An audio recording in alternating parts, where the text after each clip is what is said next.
चलो अब चलते हैं तुम्हारा यहाँ पर एटम्स के 3 fundamental particles, these are electrons, protons and neutrons. अब क्या है, ये तो पता है कि प्रोटॉन्स और न्यूट्रॉन्स ये सभी एटम के सेंटर में प्रेजेंट होते हैं, लेकिन इलेक्ट्रॉन्स न्यूक्लियस के चारों तरफ एक सर्कुलर पाथ होता है जिसे कहा गया ऑर्बिट, और बाद में उसी का नाम रखा गया सेल। तो इलेक्ट्रॉन न्यूक्लियस के चारों तरफ उस सर्कुलर पाथ में रिवॉल्व करते हैं, जिसे ऑर्बिट या से ऐसे को एनर्जी लेवल भी बोलते हैं। तो यहाँ पर different types of energy levels होते हैं। फर्स्ट एनर्जी लेवल है, सेकंड एनर्जी लेवल है, थर्ड एनर्जी लेवल है। उसी को हम लोग first orbit, second orbit, third orbit बोलते हैं। और फर्स्ट ऑर्बिट को के सेल कहा जाता है, सेकंड ऑर्बिट को एल सेल बोलते हैं, थर्ड ऑर्बिट है तो उसको एम सेल बोलते हैं। तो अब इस ऑर्बिट में इलेक्ट्रॉन्स किस तरह से अरेंज्ड होते हैं उसी के बारे में हम लोग जानेंगे। This arrangement is called electronic configuration. ये हो गया arrangement of electrons in atoms. तो प्रोटॉन्स और न्यूट्रॉन्स के बारे में तो पता है कि एटम के सेंटर में प्रेजेंट होते हैं, लेकिन इलेक्ट्रॉन यहाँ पर प्रेजेंट होते हैं तुम्हारे ऑर्बिट में। यस, अब ऑर्बिट क्या क्या है इसमें, फिर इस ऑर्बिट के बहुत सारे पार्ट, उसमें आता है सबसेल जिसे हम लोग बोलते हैं orbital. What is orbital? Orbital होगा एटम का वह स्पेस जहां पर इलेक्ट्रॉन के होने की संभावना सबसे ज्यादा होगा, दैट इज ऑर्बिटल एटम्स में, तो उसे कहा गया ऑर्बिटल। तो यहाँ पर फर्स्ट ऑर्बिट होता है, इसको हम लिखते हैं फर्स्ट ऑर्बिट है तो 1 से, सेकेंड 2, थर्ड ऑर्बिट है तो 3, फोर्थ ऑर्बिट है तो 4। अब ये ऑर्बिटल्स की बात करें तो ऑर्बिटल्स होता है S, P, D and F, ये सभी ऑर्बिटल्स हैं। तो अब इलेक्ट्रॉनिक कॉन्फ़िगरेशन जानने से पहले सबसे पहले ये जान लेते हैं कि एक ऑर्बिटल में मैक्सिमम कितना इलेक्ट्रॉन्स हो सकता है। तो यदि एस ऑर्बिटल की बात करें तो एस सबसेल में मैक्सिमम 2 इलेक्ट्रॉन्स हो सकते हैं, और पी सबसेल की बात करें तो पी सबसेल में 3 और p orbital, 1 is p x, P Y and P z. तो p subshell 3 p orbital, 3 types का, p s, p x, P Y and P z, और प्रत्येक ऑर्बिटल में मैक्सिमम 2 इलेक्ट्रॉन्स। तो यहाँ पर 3 टाइप के ऑर्बिटल है, P, P x, P Y and P Z, and each orbital contain 2 electrons. प्रत्येक ऑर्बिटल में 2 इलेक्ट्रॉन्स होंगे। तो 3 ऑर्बिटल है तो इसे 2 टाइम मल्टीप्लाई कर दिए, तो डी सबसेल में टोटल 6 इलेक्ट्रॉन्स हो सकते हैं। डी सबसेल की बात करें तो डी सबसेल टोटल 5 टाइप्स होते हैं। तो यहाँ पर 5 टाइप्स है और प्रत्येक ऑर्बिटल में मैक्सिमम 2 इलेक्ट्रॉन्स, तो डी सबसेल में मैक्सिमम 10 इलेक्ट्रॉन्स हो सकते हैं, और एफ सबसेल इसमें मैक्सिमम 14 इलेक्ट्रॉन्स रह सकते हैं।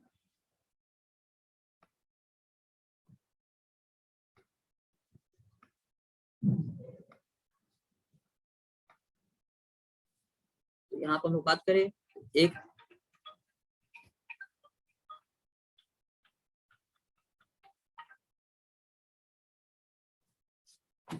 one is S subcell, second is P subcell, third is D subcell, and is F,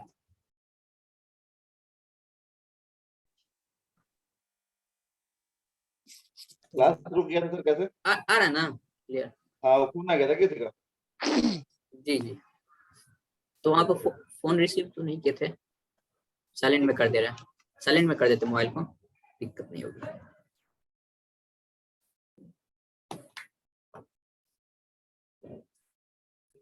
तो यहाँ पर पी सबसेल में मैक्सिमम हो सकते हैं 6 इलेक्ट्रॉन, डी सबसेल में मैक्सिमम 10 इलेक्ट्रॉन हो सकते हैं, और एफ सबसेल में मैक्सिमम 14 इलेक्ट्रॉन्स रह सकते हैं। तो अब हम लोग यहाँ पीछे वाला नहीं समझे सर सबसेल फिर से बताइए तो क्या होता है? सबसेल, अच्छा ठीक है बता Yes, दे sir. रिपीट कर दीजिए फिर से सर। ठीक है बता दे रहे हैं सबसेल क्या होता है। जैसे हम लोग बात करते हैं एटम्स में, तो एटम्स में क्या है कि एक न्यूक्लियस है और इसके चारों तरफ इलेक्ट्रॉन सर्कुलर पाथ में रिवॉल्व कर रहा है। इस सर्कुलर पाथ में इसमें इलेक्ट्रॉन न्यूक्लियस के चारों तरफ रिवॉल्व कर रहा है। अब यहाँ पर इसमें क्या है कि यह एक रेंज में रहता है। जैसे मान के चलो ये हम लोग बात करते हैं, ये एक एरिया है, ये एक सेल हो गया, कंप्लीट सेल, तो मतलब इसमें कहीं पर भी इलेक्ट्रॉन प्रेजेंट हो सकता है इस एरिया में। अब इस एरिया में भी फिर इसको पार्ट में बांटा गया है, बहुत सारे पार्ट में, जैसे 1 इधर आ गया, 1 2 3, मतलब बहुत सारे पार्ट में। तो अब इसका जो पार्ट है उसी बोलते हैं सब सेल, सेल का पार्ट दैट इज सबसेल। तो जैसे हम लोग बात करें यदि फर्स्ट सेल में, फर्स्ट सेल है जिसको हम लोग बोलते हैं केस सेल, और इसी फर्स्ट सेल को हम लोग बोलते हैं फर्स्ट ऑर्बिट भी बोलते हैं, फर्स्ट सेल या फर्स्ट ऑर्बिट बोलते हैं। तो फर्स्ट ऑर्बिट में जो है सिर्फ एक ही सबसेल होता है, दैट इज एस सबसेल, वो एस सबसेल हो जाएगा। सेकेंड बात करें, सेकेंड ऑर्बिट की बात करते हैं, तो सेकेंड ऑर्बिट की बात करें तो सेकेंड ऑर्बिट में two shell, one is S subshell and second is P subshell. तो सेकेंड ऑर्बिट में टू सबसेल एस और पी। तो जब हम लोग लिखते हैं यहाँ पर टू लिख दिए, टू एस, इसका मतलब सेकेंड ऑर्बिट का एस सबसेल, टू पी लिख दिए, इसका मतलब सेकेंड ऑर्बिट का पी सबसेल। उसी तरह से थर्ड ऑर्बिट की बात करें तो थर्ड ऑर्बिट में हो जाता है तीन तरह का shell, one is 3s, second is 3p and third is 3d। Next हम लोग बात करते हैं फोर्थ ऑर्बिट का। तो फोर्थ ऑर्बिट में हो सकते हैं टोटल 4 टाइप्स का, one is 4s, second is 4p, third is 4d and fourth is 4f। इस तरह से यहाँ पर सबसेल, मतलब यह एक ऑर्बिट का पार्ट हुआ जहां पर इलेक्ट्रॉन के होने की संभावनाएं होती है, तो उसे हम लोग बोलते हैं। तो यहाँ पर इस तरह से आएगा। अब हम लोग इलेक्ट्रॉनिक कॉन्फ़िगरेशन देखते हैं, इलेक्ट्रॉनिक कॉन्फ़िगरेशन कैसे होते हैं। तो पहला समझना कि इलेक्ट्रॉनिक कॉन्फ़िगरेशन जब हम लिखते हैं वो मेन 3 रूल्स के अनुसार चलते हैं। क्या हुआ सर, एक मिनट ऊपर कीजिए ना सर, छूटी है। क्या हुआ, लिखना भी है, ऊपर कीजिए ना सर। ऊपर करें, अच्छा ठीक है।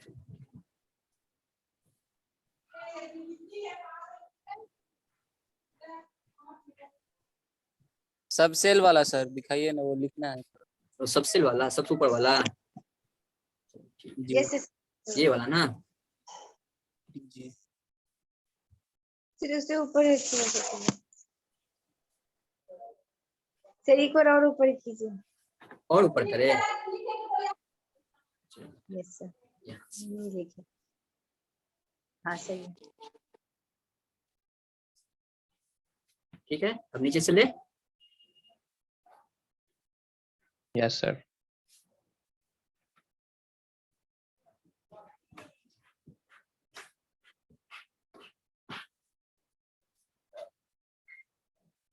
तो अब जैसे हम लोग इलेक्ट्रॉनिक कॉन्फ़िगरेशन लिखते हैं तो यहाँ पर एटम्स में इलेक्ट्रॉन्स ये सभी ऑर्बिटल हुए, ये 4s हुआ या 4p हुआ या 4d है या 4f है। इससे पहले जैसे 3s, 3p, 3d देखे हुए थे, ये सभी कहलाता है ऑर्बिटल्स। अब यहाँ पर जो इलेक्ट्रॉन्स, नहीं समझ में आया सर, क्या हुआ, नहीं समझ में आया। नहीं समझ में आया, एक बार फिर से पीछे रिपीट वाला कर, फिर से रिपीट कर दे। नहीं सर। Yes sir. अब एटम में 3 फंडामेंटल पार्टिकल्स है, इलेक्ट्रॉन्स, प्रोटॉन्स एंड न्यूट्रॉन्स। तो अब प्रोटॉन्स और न्यूट्रॉन्स वह एटम के सेंटर पर प्रेजेंट होंगे, जबकि इलेक्ट्रॉन्स एट न्यूक्लियस के चारों तरफ सर्कुलर पाथ में वो रिवॉल्व करते हैं। तो वह सर्कुलर पाथ जिसमें इलेक्ट्रॉन न्यूक्लियस के चारों तरफ घूम रहा है उसे कहा गया ऑर्बिट। तो वह सर्कुलर पाथ जिसमें इलेक्ट्रॉन न्यूक्लियस के चारों तरफ रिवॉल्व कर रहा है उसे कहा गया ऑर्बिट। अब इस ऑर्बिट में इलेक्ट्रॉन्स कहां पर प्रेजेंट होंगे, कहां पर होने की संभावनाएं ज्यादा है, उसे कहा गया ऑर्बिटल। और यह ऑर्बिटल होते हैं 3 तरह के, s, p, d और f। ये 3 तरह के, हमारे 4 तरह के मेन हम लोग लेते हैं। तो s, p, d, f ये 4 तरह के हो गए। इसके अलावा g सबसेल भी हो सकता है, लेकिन अभी तक जितना भी इलेक्ट्रॉन्स के खोज हुए हैं, एलिमेंट्स के, सॉरी, जितना भी एलिमेंट्स के खोज हुए हैं, टोटल 118 एलिमेंट्स हैं, और इसके हिसाब से देखा जाए तो अभी तक f सबसेल तक आया है। लेकिन जैसे ही नए एलिमेंट्स के खोज होंगे और एटॉमिक नंबर यदि 121 से ज्यादा हो जा रहा है, 121 से ज्यादा हो जाता है, तो उस केस में वहां पर हम लोग जी सबसेल लेते हैं। अभी तक तो वहां नहीं जाना, अभी सिर्फ एफ तक जानेंगे। तो अब फर्स्ट सबसेल है, फर्स्ट ऑर्बिट है, तो फर्स्ट ऑर्बिट में सिर्फ और सिर्फ एक ही सबसेल होते हैं, इसको कहा गया 1s। सेकेंड ऑर्बिट की बात करते हैं तो सेकेंड ऑर्बिट में 2 subshell, one is s and second is p। तो यहाँ पर सेकेंड ऑर्बिट में 2 सबसेल, s और p, तो उसे कहा गया 2s और 2p। थर्ड ऑर्बिट में 3 सब सेल 3s 3p और 3d। फोर्थ ऑर्बिट में 4 सब cell 4s 4p 4d and 4f। इस तरह से सब सेल हम लोग करते हैं। तो अब s सब सेल में यहाँ पर कहीं s है तो उसमें मैक्सिमम 2 इलेक्ट्रॉन्स हो सकते हैं। p सब सेल है तो उसके केस में मैक्सिमम 6 इलेक्ट्रॉन्स हो सकते हैं। d सब सेल है तो उसके केस में मैक्सिमम 10 इलेक्ट्रॉन्स हो सकते हैं। और f सब सेल है तो उसके केस में मैक्सिमम 14 इलेक्ट्रॉन्स हो सकते हैं। अब यहां तक क्लियर हो गया? Yes sir. ठीक है, तब आगे बढ़े। अब कौन सा इलेक्ट्रॉन किस सब सेल में होगा उसे जानने के लिए यहाँ पर कुछ रूल्स दिए गए जिसे कहा गया इलेक्ट्रॉनिक कॉन्फ़िगरेशन के लिए जिसे जानना जरूरी है। First is aufbau principle, second is Hund's rule of maximum multiplicity and third है पॉली एक्सक्लूजन प्रिंसिपल। ये हम लोग 3 रूल्स के बारे में जानेंगे। तो पहला जानते हैं अबव प्रिंसिपल।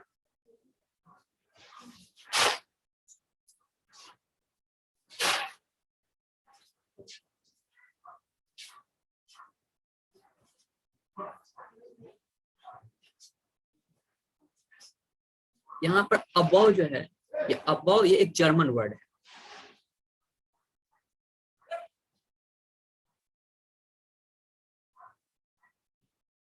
एक जर्मन वर्ड है और इसका मतलब होता है बिल्डिंग अप। बिल्डिंग अप मतलब बनाना। तो अब यहाँ अबव एक जर्मन वर्ड है जिसका मतलब है बिल्डिंग अप। तो इस अबव प्रिंसिपल के अनुसार इलेक्ट्रॉन सबसे पहले उस ऑर्बिटल में जाएगा, उस ऑर्बिटल में जाएगा या उस सबसेल में जाएगा जिसका एनर्जी सबसे कम होगा। याद रखना है, अबव प्रिंसिपल के अनुसार इलेक्ट्रॉन सबसे पहले उस सबसेल में जाएगा या उस ऑर्बिटल में जाएगा जिसका एनर्जी सबसे कम होगा। एंड जब वह ऑर्बिटल कंप्लीटली फिल्ड हो जाए, वह सबसेल कंप्लीटली फिल्ड हो जाए, तब उसके बाद वह नेक्स्ट सबसेल में इलेक्ट्रॉन जाएगा और सेकेंड वाला भी फिल हो गया, उसके बाद वह थर्ड सबसेल में जाएगा। तो अब यहाँ पर अबव प्रिंसिपल के अनुसार इलेक्ट्रॉन सबसे पहले उस ऑर्बिटल में जाएगा जिसका एनर्जी कम होगा और जब वह ऑर्बिटल कंप्लीटली फिल्ड हो गया तो उसके नेक्स्ट ऑर्बिटल में इलेक्ट्रॉन जाएगा। वह भी जब कंप्लीट फिल्ड हो गया तो उसके अगले ऑर्बिटल में इलेक्ट्रॉन जाएगा। यह अबव प्रिंसिपल। यहाँ पर कह सकते हो according to above principle, electrons will fail first in those orbitals which have minimum energy, then enter in next orbital। जैसे एग्जांपल से लेते हैं हम लोग, एग्जांपल से 1s ऑर्बिटल का एनर्जी वह 2s ऑर्बिटल से कम होता है। 1s का एनर्जी 2s से कम होता है। अब किसका एनर्जी ज्यादा होगा, किसका एनर्जी कम होगा, ये आगे बताएंगे। तो फिलहाल अभी हम लोग यहाँ ले रहे हैं कि 1s ऑर्बिटल का एनर्जी 2s से कम है, तो इलेक्ट्रॉन सबसे पहले किस में जाएगा, 1s ऑर्बिटल में गया। और जब 1s ऑर्बिटल कंप्लीटली फिल्ड हो जाएगा तब इलेक्ट्रॉन यहाँ पर 2s ऑर्बिटल में जाएगा। तो जब 1s ऑर्बिटल का जब 1s कंप्लीटली फिल्ड है तब इलेक्ट्रॉन जाएगा 2s ऑर्बिटल में। अब 2s से ज्यादा एनर्जी होता है 2p का, तो जब 2p का कंप्लीटली इलेक्ट्रॉन फिल हो जाएगा, यहाँ पर 2s ऑर्बिटल जब कंप्लीटली फिल्ड हो जाएगा तब इलेक्ट्रॉन इंटर करेगा 2p ऑर्बिटल में। इसी तरह से यह चलता रहता है। अबव प्रिंसिपल के अनुसार इलेक्ट्रॉन सबसे पहले उस ऑर्बिटल में फिल होगा जिसका एनर्जी कम होगा और जब वह कंप्लीटली फिल हो जाए तो नेक्स्ट ऑर्बिटल में इलेक्ट्रॉन जाता है। अब किस ऑर्बिटल का एनर्जी कम होगा, किस ऑर्बिटल का एनर्जी ज्यादा होगा, इसके लिए कुछ नियम है। तो हम लोग देखते हैं कौन सा रूल है, नोट करिए इसको। यस सर नोट कर लो इसे। Yes sir.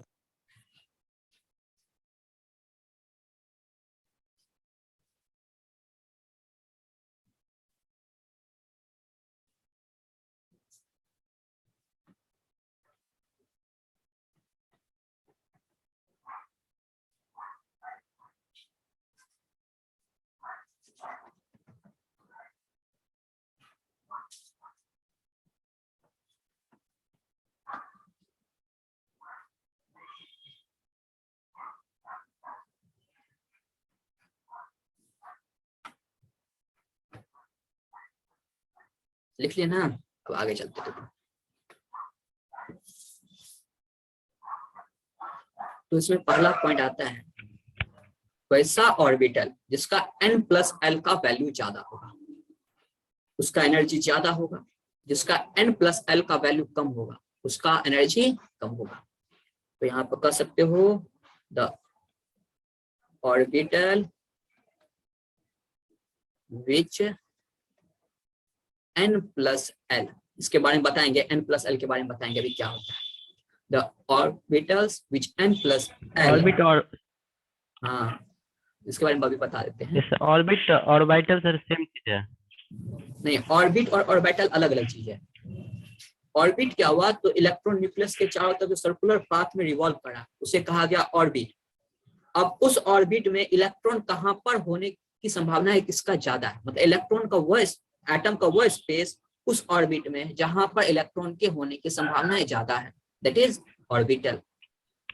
डायग्राम के हेल्प से बताइए सर, नहीं समझ रहे हैं। सर तो ऑर्बिटल और सबसेल सेम है क्या? मैं बता दे रहा हूँ ऑर्बिटल और सबसेल में क्या होता है। जैसे सबसेल बात करते हैं ना, तो अब क्या है कि ऑर्बिटल और सबसेल बता दो क्या होता है। जैसे हम लोग बात करते हैं पी सबसेल का, ठीक है। अब यहाँ पर जो पी सबसेल हुआ, सबसेल का यह पार्ट है।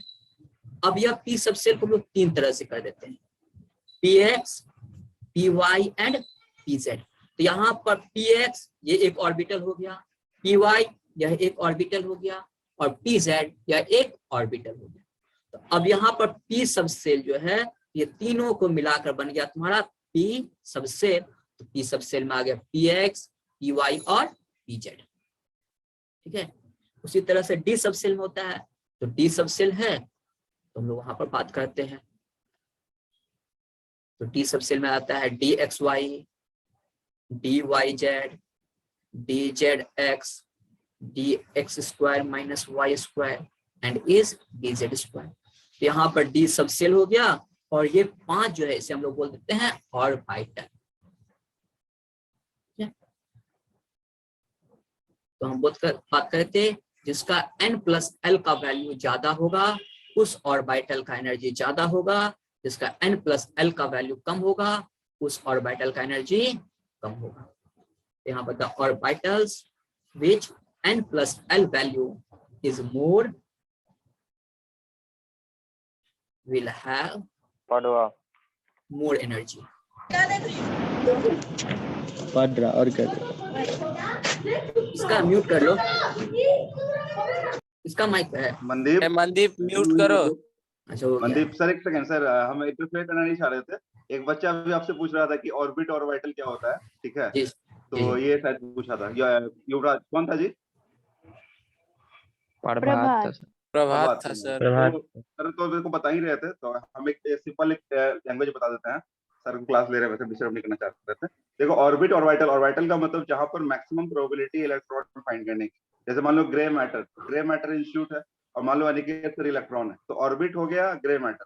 तो ग्रे मैटर में अनिकेत सर होंगे नो डाउट, लेकिन Aniket sir grey matter maximum time कहाँ रहते हैं? ऑफिस में रहते हैं। ऑफिस हो गया ऑर्बिटल, ठीक है। तो इस तरह समझ सकते हो। तो ऑर्बिट हो गया ग्रे मैटर और ग्रे मैटर में सबसे ज्यादा मैक्सिमम प्रोबेबिलिटी सर के मिलने की कहाँ है? ऑफिस के अंदर। तो ऑर्बिटल हो गया, ठीक है सर, सही है। ठीक है। अब देखो यहाँ पर जिसमें,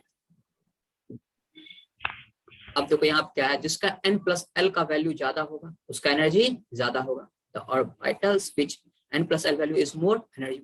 अब देखो यहाँ पर जैसे हम लोग किसी भी ऑर्बिटल की बात करें, जैसे 1s ऑर्बिटल की बात करें, ठीक है। तो 1s में क्या है, यहाँ पर जो ये 1 देख रहे हो इससे बोलते हैं n का वैल्यू हो गया 1। अब ये s देखो, यहाँ पर जो s हम लोग सबसे लेते हैं तो इसके लिए l का वैल्यू 0 लेंगे। ये सबसे ले रहे हैं इसके लिए l का वैल्यू हम लोग लेते हैं 1। ये सबसे ले रहे हैं इसके लिए l का वैल्यू लेते हैं 2। f सबसे ले रहे हैं इसके लिए हम लोग l का वैल्यू लेते हैं 3। याद रखना है।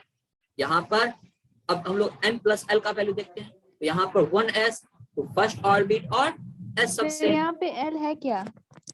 n यह बता रहा ऑर्बिट के बारे में। जैसे फर्स्ट ऑर्बिट लेते हैं ना, first orbit L sir L, ये L बता रहा है तुम्हारा ऑर्बिटल के बारे में।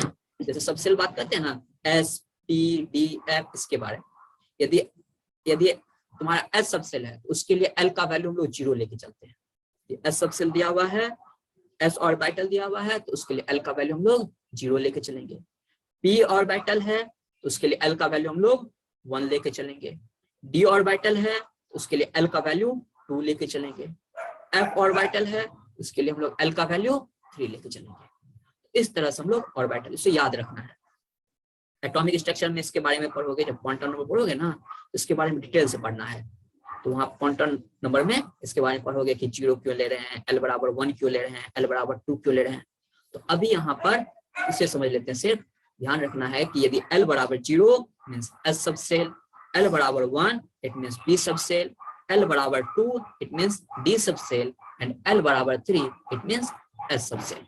जैसे 1s दिया हुआ है, 1s के लिए क्या हो जाएगा, n बराबर 1 और l का वैल्यू यहाँ पर क्या लिए हुए थे 0, तो n प्लस l का वैल्यू हो गया 1 सबसेल के। तो यहाँ पर इसके लिए n प्लस l का वैल्यू क्या हो जाएगा तुम्हारा 1s के लिए 1 plus 0 that will be equal to 1। अब उसी तरह से हम लोग 2s का देखो, तो 2s ऑर्बिटल में अब यहाँ पर एक n का लिए हुए, तो n का वैल्यू यहाँ पर कितना हो जाएगा 2s में 2 हो जाएगा। ये 2 हो गया, ये n बताता है 2 l का वैल्यू क्या हो जाएगा यहाँ पर s 0 यहाँ पर n प्लस l का वैल्यू क्या हो गया 2 plus 0 that is equal to 2। अब 1s और 2s इस दोनों में से किसका एनर्जी ज्यादा होगा, 1s या 2s का?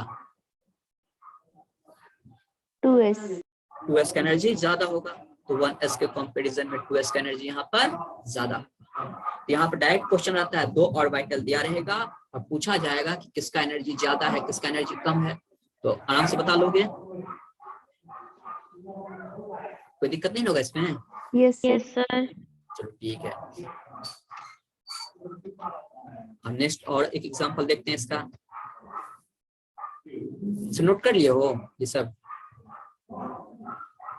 नहीं नो सर। सर, एक मिनट पीछे। कर लो यहाँ से ना,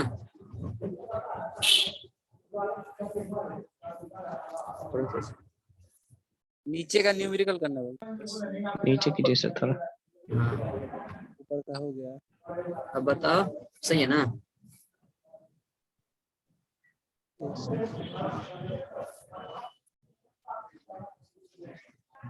सर खिड़की बंद कर लीजिए ना सर, बहुत आवाज आ रहा है पीछे से। अच्छा ठीक है, बंद कर लेता हूँ, बंद कर लेता हूँ।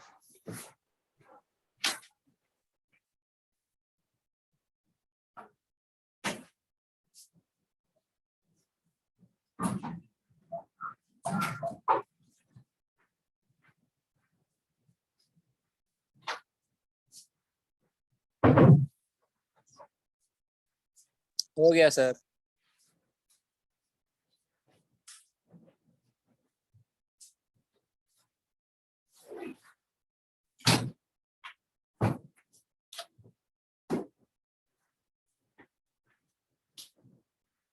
अब नहीं आ रहा है? नहीं। नोट कर लिए sir? Yes sir. Yes sir.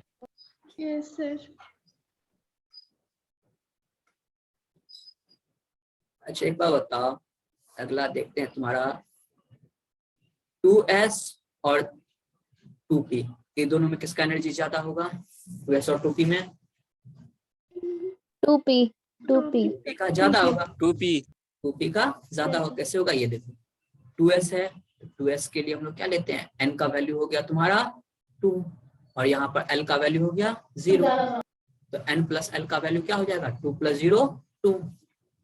2p के लिए देखो यहाँ पर n का वैल्यू क्या है 2 और l का वैल्यू यहाँ पर क्या है, p के लिए क्या लेते थे 1, s के लिए 0, p के लिए 1 1, तो यहाँ पर l का वैल्यू क्या हो गया 1, तो यहाँ पर n प्लस l का वैल्यू हो गया 3 और 3 2 से ज्यादा है, इसलिए 2p का एनर्जी 2s से ज्यादा होगा।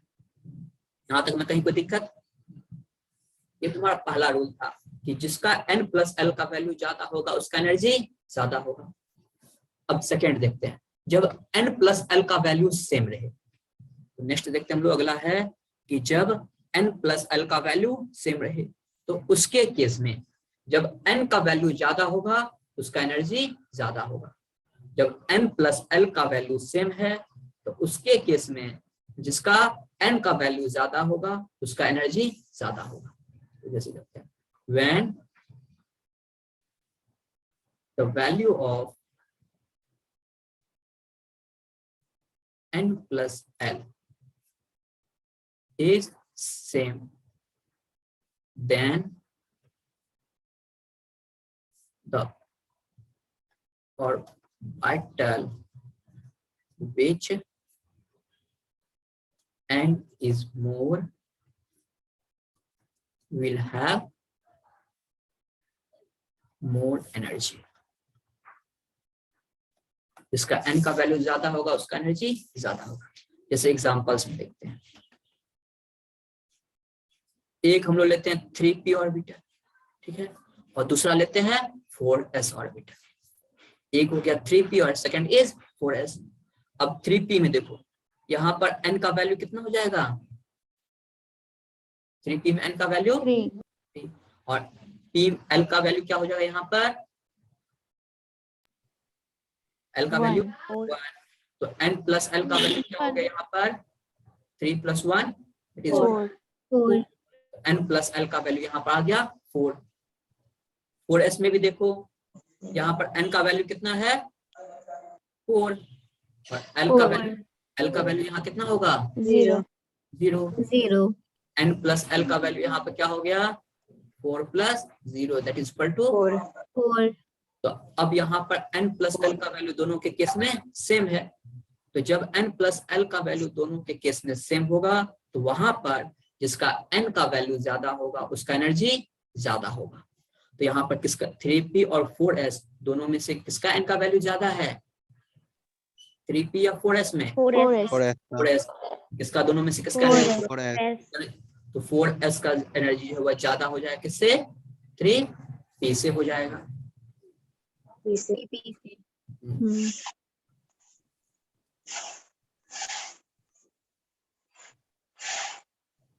अब देखते हैं यहाँ पर एक एग्जांपल और लेते हैं 3d and 4s। 3d and 4s इस दोनों में किसका एनर्जी ज्यादा होगा,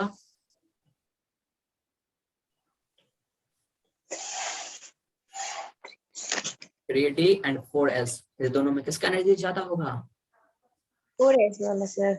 4s का एनर्जी ज्यादा होगा 3d 4s का ज्यादा होगा।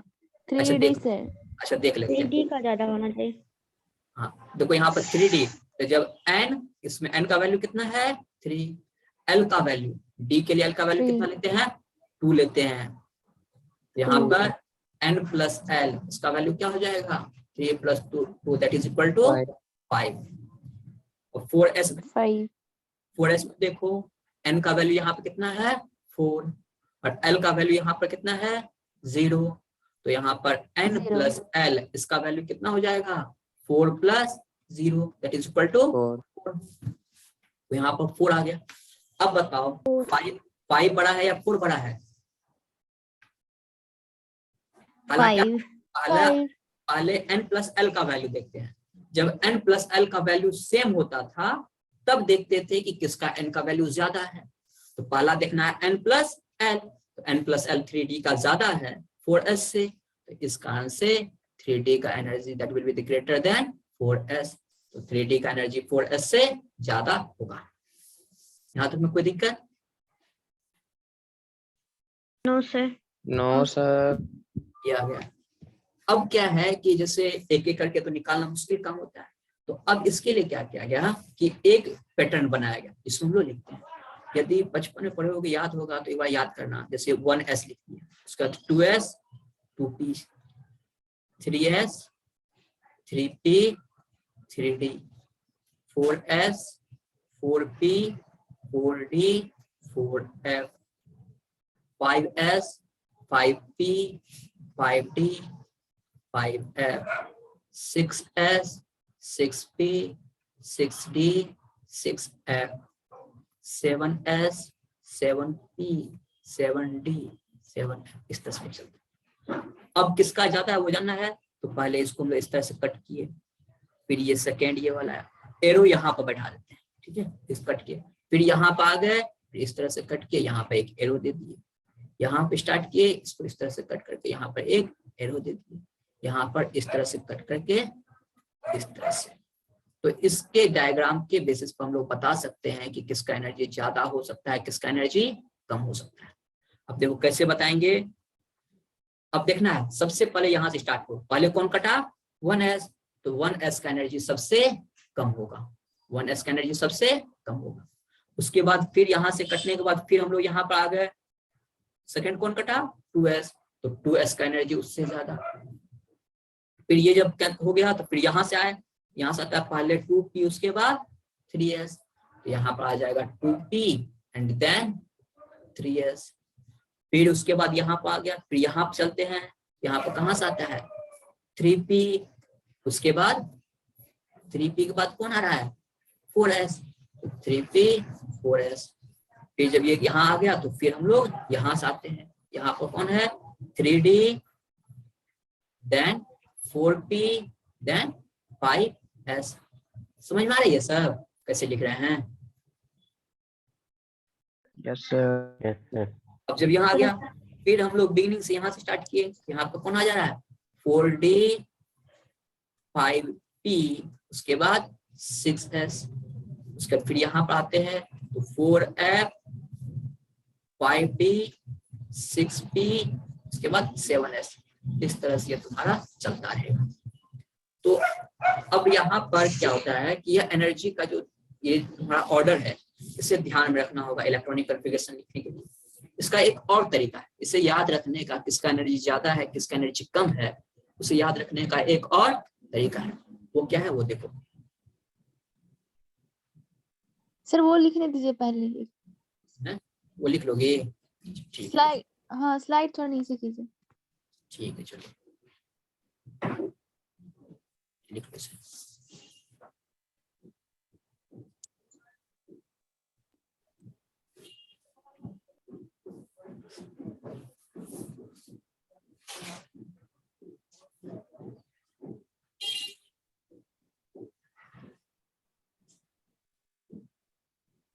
हो गया सर। हो गया ना। ये तो ऊपर में से n क्या है सर, n प्लस l जो था उसमें n कौन सा है ये जो एल n प्लस एल में एल लिखा है, n किसकी बात करो जैसे n n प्लस n तो इस एल की बात कर रहे हो। Yes sir. ये इसको कहा जाता है एजीमुथल क्वांटम नंबर। ये जब क्वांटम नंबर पढ़ोगे ना स्ट्रक्चर ऑफ एटम में, स्ट्रक्चर ऑफ एटम जब पढ़ना है तो वहां पर मैं अभी तुम लोग को जो पढ़ा रहा हूँ पीरियोडिक क्लासिफिकेशन ऑफ एलिमेंट्स, वो स्टार्ट करने वाले हैं। अब उस वो जो पीरियोडिक क्लासिफिकेशन जानने से पहले सबसे पहले इलेक्ट्रॉनिक कॉन्फ़िगरेशन के बारे में जानना जरूरी है। तो उसी इलेक्ट्रॉनिक कॉन्फ़िगरेशन के बारे में बता रहे हैं कि इलेक्ट्रॉनिक को एटम्स उसका इलेक्ट्रॉनिक कॉन्फ़िगरेशन किस तरह से लिखा जाता है। तो यहाँ पर जो एल लिए हैं वह बताता है ऑर्बिटल्स के बारे में, उसको बोलते हैं एजीमुथल क्वांटम नंबर, और यह बताता है सबसेल के बारे में या फिर कह सकते हो ऑर्बिटल्स के बारे में बताता है। तो ये यदि एस सबसेल है तो एल का वैल्यू 0 लेते हैं, पी सबसेल है तो उसके लिए एल का वैल्यू 1 लेते हैं, डी सबसेल है तो उसके लिए एल का वैल्यू 2 लेते हैं, एफ सबसेल है तो उसके लिए एल का वैल्यू हम लोग 3 लेते हैं। इस तरह से। अब नेक्स्ट अब यहाँ देखो, इसके बेसिस पर भी हम लोग बता सकते हैं। जैसे यहाँ पे लिख दिए 1s, यहाँ पे लिख देते हैं 2s एंड 2p, यहाँ पर दे दिए 3s 3p, उसके बाद 4s 4p,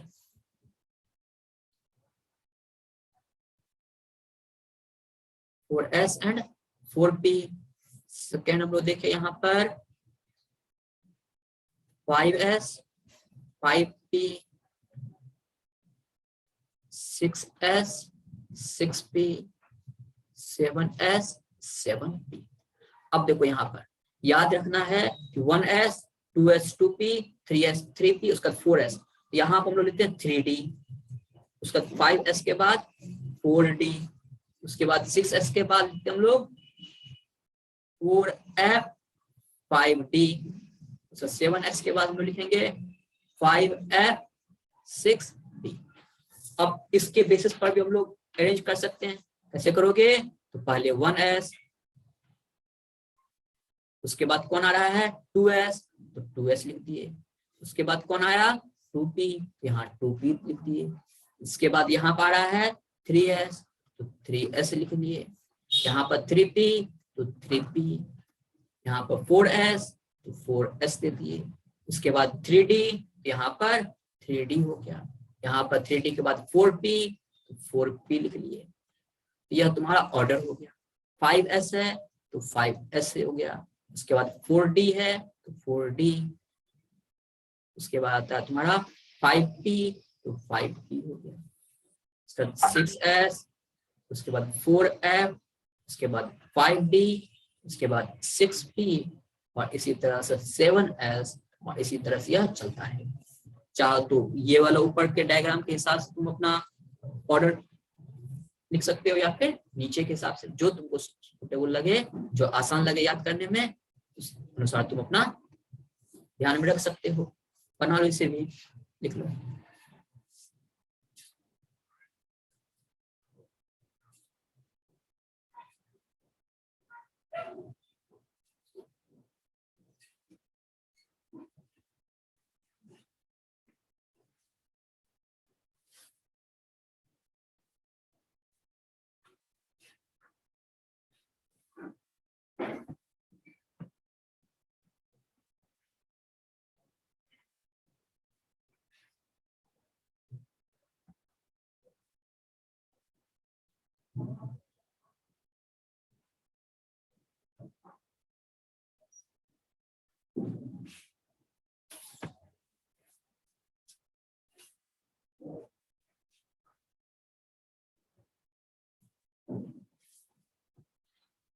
लिख लिए इसे।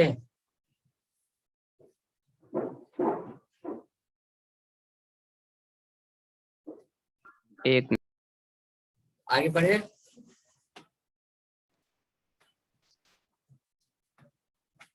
Yes sir. Yes sir. अब देखो पहले वाला एक फिर से रिपीट कर रहे हैं। एस सब सेल में मैक्सिमम कितना इलेक्ट्रॉन हो सकता है? बताते चलो, कितना इलेक्ट्रॉन हो सकता है? 2 इलेक्ट्रॉन्स मैक्सिमम हो सकता है। पी सब सेल में मैक्सिमम कितना इलेक्ट्रॉन हो सकता है? 6 इलेक्ट्रॉन्स मैक्सिमम हो सकता है। डी सब सेल में 10 इलेक्ट्रॉन्स हो सकता है मैक्सिमम। एफ सब सेल में कितना इलेक्ट्रॉन हो सकता है? 14 इलेक्ट्रॉन हो सकता है। ये ध्यान रखना है। अब चलो इलेक्ट्रॉनिक कॉन्फ़िगरेशन करते हैं। तो इलेक्ट्रॉनिक कॉन्फ़िगरेशन, इलेक्ट्रॉन्स का अरेंजमेंट। इलेक्ट्रॉन्स, उसका मतलब हुआ कि यह एटम न्यूट्रल है। तो न्यूट्रल एटम के केस में जितना तुम्हारा प्रोटॉन्स होगा, जितना एटॉमिक नंबर होगा, उतना ही इलेक्ट्रॉन्स होगा, यदि एटम न्यूट्रल है। यदि एटम न्यूट्रल नहीं है तो उसके केस में जितना तुम्हारा एटॉमिक नंबर होता है उसमें हम लोग माइनस कर देते हैं उस पर चार्ज कितना उससे। तो ध्यान रखना है। तो इस तरह से हम लोग total number of electron count कर लेते हैं। जैसे सोडियम लेते हैं। सोडियम, इस सोडियम का एटॉमिक नंबर कितना होगा? सोडियम का एटॉमिक नंबर 11 सोडियम का एटॉमिक नंबर 11 होता है। अब चलो, अब इसका हम लोग इलेक्ट्रॉनिक कॉन्फ़िगरेशन लिखना स्टार्ट करते हैं। इस पर कोई चार्ज नहीं है, तो जो atomic number, that is the number of electrons. जितना एटॉमिक नंबर होगा वही इलेक्ट्रॉन्स का संख्या भी होगा। सोडियम का एटॉमिक नंबर 11, तो इसमें तुम्हारा क्या हो जाएगा? इलेक्ट्रॉन का संख्या भी 11 हो गया। अब सोडियम देखो, पहला कौन होता है? 1s orbital. दूसरा कौन है? 2s है एनर्जी के अनुसार। 2s के बाद 2p। अब s सबसेल में मैक्सिमम कितना इलेक्ट्रॉन हो सकता है? 2। तो 1s 2। फिर यहाँ पर 2s है, इसमें मैक्सिमम कितना इलेक्ट्रॉन हो सकता है? 2। 2 p सबसेल में मैक्सिमम कितना इलेक्ट्रॉन हो सकता है? 6 अब 2p के बाद कौन आएगा? 3s। अब 2 + 2 + 6 टोटल कितना इलेक्ट्रॉन हो गया? 10 इलेक्ट्रॉन। अब टोटल 10 सोडियम एटम में होता है 11 इलेक्ट्रॉन। सोडियम एटम में total number of electron is 11 and here 10 electron has been filled and only 1 electron remain. सिर्फ एक ही इलेक्ट्रॉन बचा है ना, तो वो इलेक्ट्रॉन कहाँ आ जाएगा? 3s Yes, ऑर्बिटल में आ जाएगा। इलेक्ट्रॉन 3s ऑर्बिटल में आ जाएगा। तो 3s 1, 1s2 2s2 2p6 3s1, ये तुम्हारा सोडियम का इलेक्ट्रॉनिक कॉन्फ़िगरेशन होगा। 1s2 2s2 2p6 3s1। यहाँ तक में किसी को कोई दिक्कत? No sir. नो सर चलो अब एल्युमिनियम का एटॉमिक नंबर कितना होता है? 13। इसका इलेक्ट्रॉनिक 13 कॉन्फ़िगरेशन बताओ, क्या लिखोगे? 1s2 1s2 2s2 2p6 3s3 3s2 उसके बाद 3s2 हाँ, क्योंकि s में 3 इलेक्ट्रॉन नहीं होता है, x में मैक्सिमम 2 ही इलेक्ट्रॉन हो सकता है। यदि s में 2 इलेक्ट्रॉन हो गया तो अगला में जाएगा। अगला कौन है? 3p। अब देखो 2 + 2 + 6 + 2 कितना हो गया? ऐड करोगे तो 12, बचा कितना? 1। तो 3p 1 इलेक्ट्रॉनिक कॉन्फ़िगरेशन हो गया। यहाँ तक कोई दिक्कत? ये तुम्हारा इस तरह से हम लोग इलेक्ट्रॉनिक कॉन्फ़िगरेशन हम लोग लिखते हैं। तो अब इसी के बेसिस पर एक हम लोग जनरल फॉर्मूला लिखते हैं। यहाँ तक समझ आ गया ना? कोई दिक्कत यहाँ तक? No sir. नो सर अच्छा, अब जिंक देखो, जिंक का एटॉमिक नंबर कितना होता है? 30। जिंक का होता है 30। इसका भी इलेक्ट्रॉनिक कॉन्फ़िगरेशन लिखो। तो यहाँ पर हो गया 1s2, उसके बाद 1s2 2s2 2s2 2p6 2p6 3s2 3s10 3p6 उसके बाद 4 वाला, क्योंकि 4s का एनर्जी 3d से कम होता है, इसलिए किस में आएगा? 4s में। देखो यहाँ पर इसमें देखो क्या लिखे थे? 4s है, उसके बाद 3d ये है ना, वो हाईलाइट कर देते हैं तो क्लियर पता चलेगा। यहाँ देखो दिया हुआ है तुम्हारा, यहाँ पर देखो कि इसका एनर्जी है 3d और 4s और 3d में येलो कलर से हाईलाइट किया, इसको डार्क कर देते हैं। ये है, इसमें देखो यहाँ पर है ना 4s का क्या हुआ? 4s का एनर्जी उसको टोटल को ऐड मतलब मिला करके 3d10 नहीं बोल सकते हैं? नहीं, वो उस तरह से हम लोग ऐड नहीं करते हैं। देखो यहाँ पर पहले 1s2 आया ना, 2s2 2p6 3s2 3p6 3p6 के बाद याद रखना है किस में जाएगा? 4s में जाएगा, क्योंकि 4s का एनर्जी कम है। तो 4s2 आ जाएगा यहाँ पर 4s2। अब इसके बाद आता है 3d10, इसके बाद आएगा 3d10। इस तरह से हम लोग लिखते हैं। अब इसी को यदि हम लोग अरेंज करके लिखे, इसी को हम लोग अरेंज करके, तो ध्यान रखना इलेक्ट्रॉनिक कॉन्फ़िगरेशन जब भी लिखोगे तो इस ऑर्डर में लिखा जाएगा। अब इसको अरेंज करोगे तो यहाँ पर 3p6 के बाद 3d10 लिख सकते हैं, लेकिन वैसे हम लोग इस तरह से इसको लिखते हैं। कोई दिक्कत यहाँ तक? अब है क्या कि जैसे यहाँ पर तो चलेगा, लेकिन जब एटॉमिक नंबर बहुत ज्यादा हो जाता है, मान लो 80 है 75 है, तो उसके केस में जब हम लोग लिखेंगे तो ये बहुत ज्यादा लंबा हो जाएगा, नहीं हो जाएगा बहुत ज्यादा लंबा? तो अब इसको तो अब क्या करते हैं, इसको शॉर्ट करने के लिए, मतलब उतना ज्यादा ना लिखना पड़े, उसको शॉर्ट करने के लिए क्या करते हैं कि उसके जस्ट पहले का जो नोबेल गैस कौन कौन है उसके बारे में बता देंगे, उसको हम लोग लिख देते हैं। ठीक है, तो उस तरह से हम लोग इलेक्ट्रॉनिक कॉन्फ़िगरेशन को शॉर्ट फॉर्म में लिख सकते हैं। चलो देखते कैसे लिखते हैं, एग्जांपल से बताते हैं। इसके लिए पहले कुछ ध्यान रखना होगा। ध्यान ये रखना है कि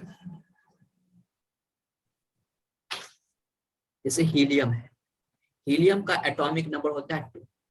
तो इलेक्ट्रॉन जब हम लोग इसको रिप्रेजेंट करते हैं तो ये मेटल हो गया, लेफ्ट साइड में नीचे हम लोग लिखते हैं हमेशा एटॉमिक नंबर को। हीलियम का हो गया 2, तो इसका इलेक्ट्रॉनिक कॉन्फ़िगरेशन हम लोग लिखते हैं 1s। उसके बाद है नियॉन, नियॉन का होता है एटॉमिक नंबर 10, तो इसके बदले लिखते हैं 1s2 2s2 2p6 हो जाता है। उसके बाद है आर्गन, आर्गन का होता है तुम्हारा 18, इसके लिए लिखते हैं 1s2 2s2 2p6 3s2 3p6। 3 6 उसके बाद हीलियम नियॉन आर्गन। उसी तरह से क्रिप्टॉन, इसका एटॉमिक नंबर होता है 36। अब ये 36 है तो इसको लिखोगे 1s2 2s2 2p6, उसका 3s2 3p6 4s2 3d10। कितना हो गया? 2 + 2 4 6 10 12 6 18 20। और यहाँ पर इसके बाद हम क्या लिखेंगे 4p6। इस तरह से हम लोग लिख सकते हैं। उसी तरह से जेनन है, इसका होता है 54, इसके लिए लिख सकते हैं 1s2 2s2 2p6 3s2 3p6 4s2 3d10 4p6। अब याद करो 4p के बाद हम लोग क्या लिखते थे, याद है? 4p के बाद 5s। बहुत अच्छा। यहाँ पर 5s2, 5s के बाद 4d 5p 10, और उसके बाद 5p। अब देखो ये टोटल 54 होगा, 2 + 2 + 6 ऐड करोगे तो टोटल कितना आ जाएगा 54। यहाँ तक कोई दिक्कत? अब क्या है, जैसे मान के चलो अब जिंक का ही इलेक्ट्रॉनिक कॉन्फ़िगरेशन लिखना है। जिंक का इलेक्ट्रॉनिक कॉन्फ़िगरेशन, जिंक का एटॉमिक नंबर हम लोग कितना लिए हुए हैं 30। अब देखना है कि इस सब में से कौन सबसे पहले वाला आता है नोबेल में। तो 30 से जस्ट पहले कौन आता है 18, क्योंकि 36 जो है वह 30 के बाद आ रहा है ना, ध्यान देना है। जिंक का एटॉमिक नंबर 30।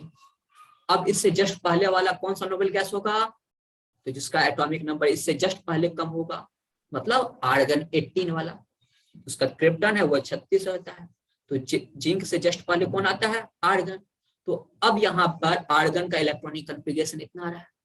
तो अब यहाँ पर इस सभी के बदले, मतलब इतना दूर जो दिया है इसके बदले में लिखते हैं आर्गन, इसके बदले लिख दिए आर्गन। अब इसी जिंक का जो शॉर्ट फॉर्म हम लोग इसका इलेक्ट्रॉनिक कॉन्फ़िगरेशन लिख सकते हैं आर्गन। और अब यहाँ तक आप इतने के लिए आप देखोगे ये जो है इस सारे के लिए हम लोग क्या लिख दिए, यहाँ पर आर्गन लिख दिए। बचा कौन 4s2 3d10, तो इसको हम लेते हैं 4s2 3d10। तो इस तरह से जिंक का इलेक्ट्रॉनिक कॉन्फ़िगरेशन हम लोग शॉर्ट फॉर्म में लिख लेते हैं। समझ में आया ये वाला? Yes sir. इसमें कोई दिक्कत नहीं ना है? सर मैंगनीज का बताइए तो। चलो ठीक है, मैग्नीज का चलते हैं।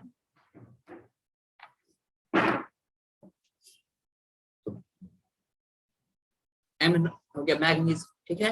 तो मैग्नीज का एटॉमिक नंबर कितना होता है 25। अब एक बात याद रखना, जब हम लोग इलेक्ट्रॉनिक कॉन्फ़िगरेशन लिखते हैं तो दो जगह ये तुम्हारा डी ब्लॉक का एलिमेंट और एफ ब्लॉक, मतलब जिसका लास्ट इलेक्ट्रॉन डी सब सेल में रहता है, जिसका लास्ट इलेक्ट्रॉन एफ सब सेल में रहता है, वहां पर वेरिएशन होता है। मैग्नीज के केस में नहीं है। जैसे क्रोमियम और कॉपर ये एक्सेप्शन है। तो इसके केस में इस पैटर्न अभी जो बताए हैं उससे थोड़ा हटके होता है। वो हटके क्यों होता है वो आगे बताएंगे। तो मैग्नीज का पहले चलो मैग्नीज का पूछे हो, मैग्नीज का बता देते हैं। इसका मैग्नीज का एटॉमिक नंबर होता है 25। अब देखो यहाँ पर इसका यदि पूरा इलेक्ट्रॉनिक कॉन्फ़िगरेशन लिखोगे तो क्या आएगा 1s2 2s2 2p6 3s2 3p6 4s2 3d5। देखो आया टोटल 25। 2 + 2 + 6 + 2 + कितना आया 2 + 2 4 2 2 4 6 4 10 2 12 6 18 2 20 5 25 25 आ गया ना। अब देखो यहाँ पर ये सभी किसका इलेक्ट्रॉनिक कॉन्फ़िगरेशन है, टोटल आता है तुम्हारा 6 2 8 आर्गन आर्गन का। तो इस सभी के बदले हम लोग क्या लिख दिया, आर्गन। यहाँ पर आर्गन 4s2 3d5, इसी को शॉर्ट फॉर्म में हम लोग इस तरह से लिख देते हैं। ठीक है, यहाँ Yes, तक sir. अब एक हम लोग चलते हैं general electronic configuration.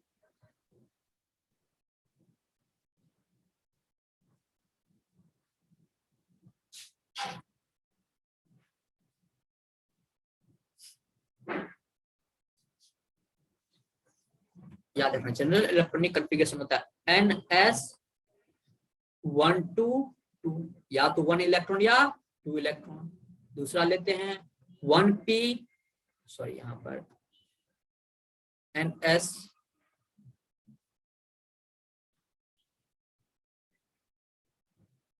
General electronic configuration NS12, या तो 1 इलेक्ट्रॉन या 2 इलेक्ट्रॉन। उसके बाद N-2 F, F सबसेट में 1 से लेकर 14 इलेक्ट्रॉन तक होता है, तो N-2 F 1 to 14।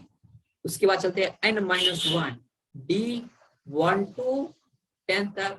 उसके बाद लिखते हैं NP 1 to 6 तक। ये हो गया जनरल इलेक्ट्रॉनिक कॉन्फ़िगरेशन, ये हो गया जनरल इलेक्ट्रॉनिक कॉन्फ़िगरेशन। अब देखते हैं हम लोग कि जनरल इलेक्ट्रॉनिक कॉन्फ़िगरेशन हम लोग किस तरह से लिखते हैं। आ रहा बाबू लोग समझ में?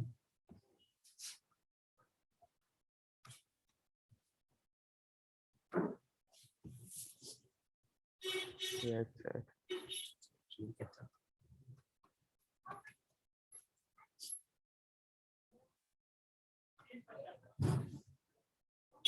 अब जैसे मान के चलो तुमको लिखना है किसी एक एटम लेते हैं आयरन का, इसका इलेक्ट्रॉनिक कॉन्फ़िगरेशन लिखना है।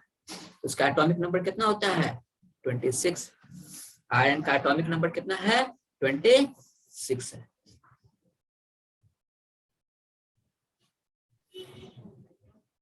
इसका हम लोग लिख चलते हैं आयरन का एटॉमिक नंबर। अब इसका इलेक्ट्रॉनिक कॉन्फ़िगरेशन।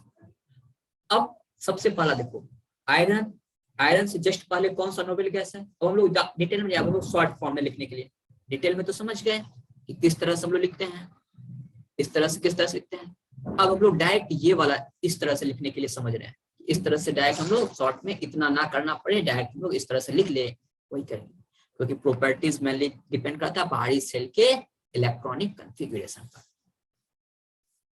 अब बात करते हैं आयरन का। एक बात याद रखो यहाँ पर, फिर आते पीछे देखो यहाँ पर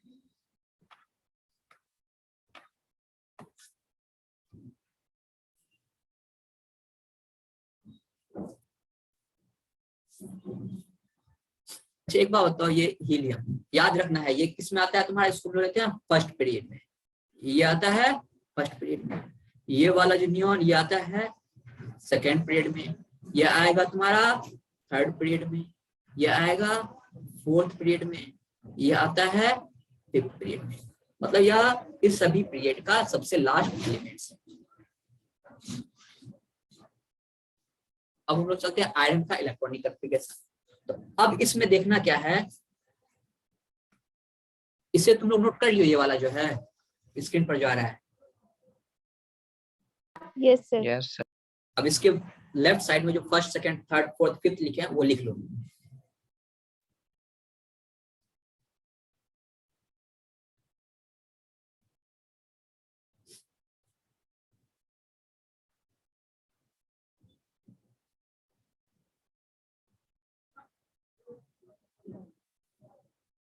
लिख लिया से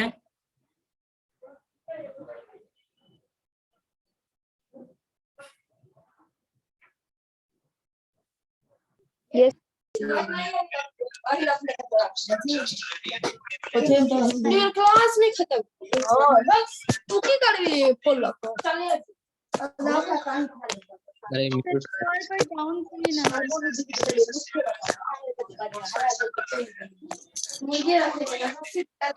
अरे साक्षी माइक ऑफ Mute कर लो भाई। म्यूट कर इसका साक्षी माइक, इसका माइक है। साक्षी का है। साक्षी माइक ऑफ करो। उधर उसकी सिस्टर क्लास खड़ी डायरेक्ट रवि सर का बजा रहा। Okay sir, carry on carry on. अब चलते हैं, डाउन करिए ना एक बार। अब चलते हम लोग यहाँ पर आयरन का। अब देखना है आयरन का एटॉमिक नंबर 26। अब इससे जस्ट पहले कौन सा नोबेल गैस आ रहा है? इससे पहले कौन था तुम्हारा? आर्गन। जस्ट पहले कौन आता है? आर्गन। इसका एटॉमिक नंबर है 18।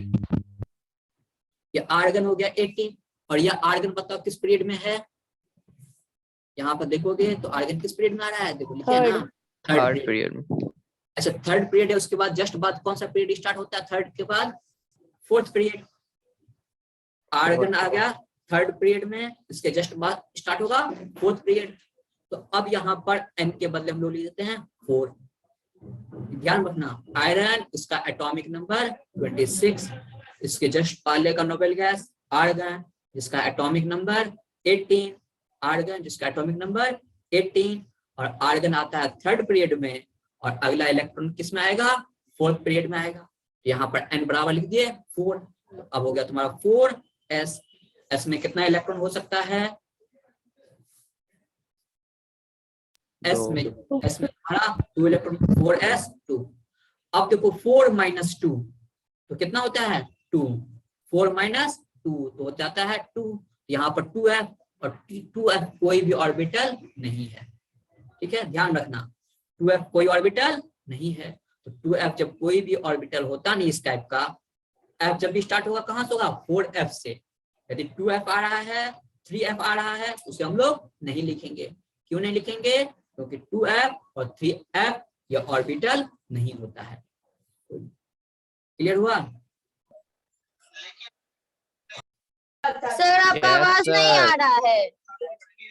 आवाज नहीं आ रहा है? आ रही है सर आवाज। आ रही है ना? आ रही है। आ रही है। ठीक है। अब देखो यहाँ पर ध्यान रखना है, अब जब यहाँ पर n-2 करोगे तो n का वैल्यू क्या लिए? 4। 4 - 2 करोगे तो क्या आएगा? 2f, और 2f कोई ऑर्बिटल होता नहीं है। 2f कोई ऑर्बिटल नहीं है। तो अब अगला हम लोग देखते हैं, जब 2f नहीं है तो क्या हुआ? सिर्फ 4s कैसे बना? 4s कैसे लिए हैं? देखो यहाँ पर आयरन, इसका एटॉमिक नंबर 26 है, और 26 आ गया। इसके जस्ट पहले का नोबेल गैस देखोगे तो वो आर्गन आता है, और आर्गन के बारे में बताए थे, आर्गन आता है थर्ड पीरियड में। आर्गन जब थर्ड पीरियड में है तो उसके बाद नेक्स्ट बात कौन आएगा? फोर्थ पीरियड आता है। तो अगला इलेक्ट्रॉन जब भी आएगा आर्गन के बाद, वो किस पीरियड से स्टार्ट होगा? 4s से स्टार्ट होगा। इसलिए यहाँ पर आर्गन के बाद लिखे हैं 4s। तो अब s सबसेल में 2, 4s2।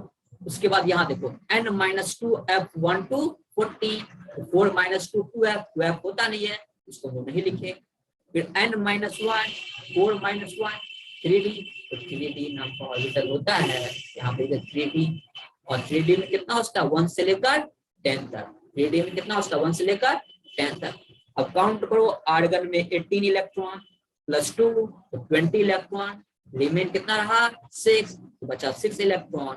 इसका इलेक्ट्रॉनिक कॉन्फ़िगरेशन हो गया बाहरी सेल का 4s2 3d 6। ये तुम्हारा इलेक्ट्रॉन आउटर मोस्ट सेल का इलेक्ट्रॉनिक कॉन्फ़िगरेशन हो गया आयरन का। समझ में आया ये वाला? Yes sir. इसी तरह से अब यहाँ पे निकालो तो इसका टाइटेनियम का 22 एटॉमिक नंबर होता है, इसका इलेक्ट्रॉनिक कॉन्फ़िगरेशन क्या लिखोगे?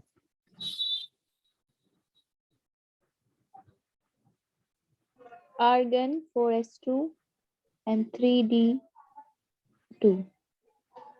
4s2 3d2 आगे में आर्गन। बहुत अच्छा, सही है।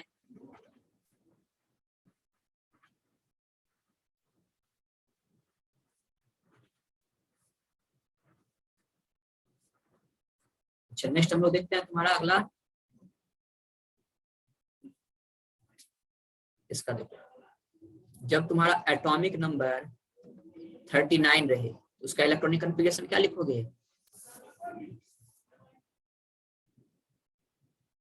एटॉमिक नंबर यदि 39 है तो इलेक्ट्रॉनिक कॉन्फ़िगरेशन क्या होगा इसका? Kr krypton and क्रिप्टन हो गया, 5s2 यहाँ पे हो गया तुम्हारा, इसका क्रिप्टन कितना होता है 36, उसके बाद 5s कितना हो जाएगा 36 है, 5s2, 5s के बाद कौन आता है,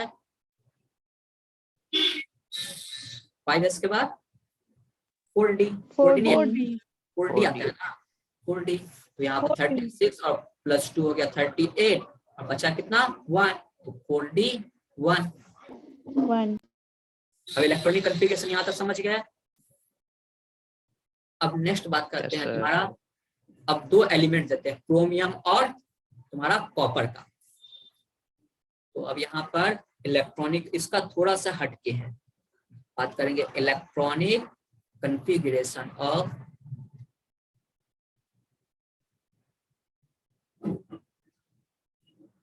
क्रोमियम एंड कॉपर। तो क्रोमियम और कॉपर का इलेक्ट्रॉनिक कॉन्फ़िगरेशन,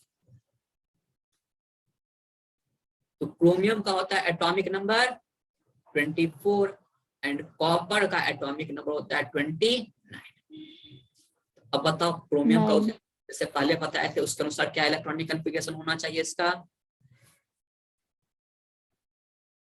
ब्रैकेट में क्या लिखे, आर्गन या क्रिप्टन, आर्गन आर्गन, ठीक है, आर्गन हो गया 18। अब यहाँ पर क्या लिखेंगे 4s2 और 3d9, तो वहां पे 10 हो जाए। क्रोमियम है तो 4, यहाँ पर ना 18 2 20 और 4 24, लेकिन इसका इलेक्ट्रॉनिक कॉन्फ़िगरेशन हम लोग यहाँ अच्छा सॉरी, हमको लगा कॉपर। क्रोमियम का कॉपर का केस चलते हैं। 3d5 और 4s1 हो जाएगा। हाँ, तो अब जो है इसके केस में 4s2 3d4, हाँ, 4s2 हाफ 3d4 फिल नहीं इलेक्ट्रॉन। होता है, इसका हो जाता है 4s1 3d5। अब क्यों होता है आगे बताएंगे। उसी तरह से तुम्हारा इसका कॉपर देखो 18, इसका क्या होना चाहिए 4s2 3d9, यही होना चाहिए ना, लेकिन इसके केस में भी यह ना होकर क्या हो जाएगा 4s1 और 3d10, 10 ऊपर में हो जाएगा तुम्हारा 4s1 3d5, नीचे में क्या आ गया 4s1 3d10। यहाँ तक में कोई दिक्कत, नो सर। अब हो गया तुम्हारा 4s1 3d5 and second is 4s1 और 3d10, ये 2 एलिमेंट का इलेक्ट्रॉनिक कॉन्फ़िगरेशन हम लोग लिख लिए।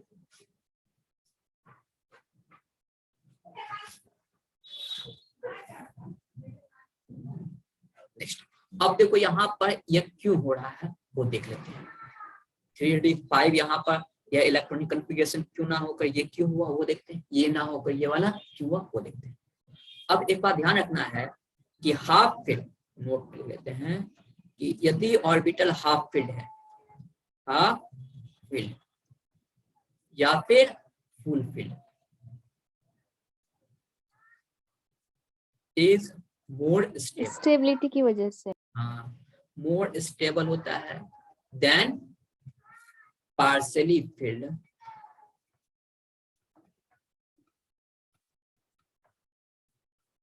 ऑर्बिटल। तो पार्शियली फिल्ड ऑर्बिटल के कंपैरिजन में वह ज्यादा स्टेबल होता है, हाफ फील्ड और फुल फील्ड वह पार्शियली फील्ड के कंपैरिजन में ज्यादा स्टेबल होता है।